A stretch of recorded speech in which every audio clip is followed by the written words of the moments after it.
This is Invercargill in the south of the South Island of New Zealand, filmed on silent Super 8 film in January of 1979.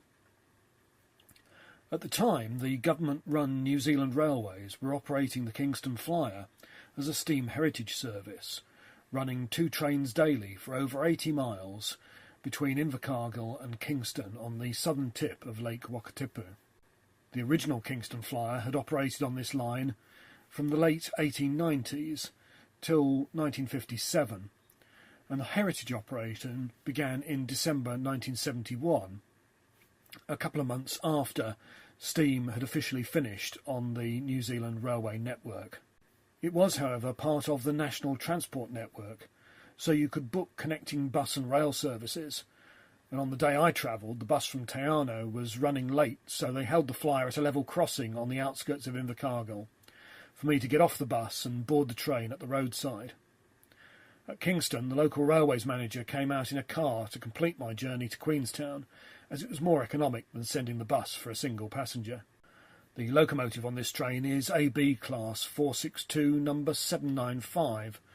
originally built in 1927, and along with sister locomotive 778, specifically restored for the Kingston Flyer heritage operation. 795 had in her career also pulled the New Zealand Royal train. The carriages were built by New Zealand Railways between the early 1900s and 1923 and include birdcage coach A595, built in 1900, where the corridor runs down the outside of the vehicle,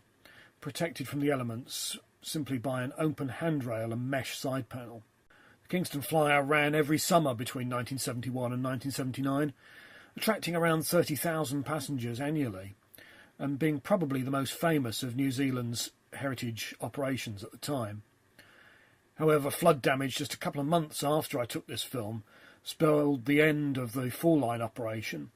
and New Zealand Railways closed their steam heritage service on a much truncated branch in around 1982. Subsequently, the flyer operation passed through various hands over the years, but has not run now since 2012, and the latest news in January 2018 is that the assets on the ground are to be sold for property development, thus ending the era of the Kingston Flyer.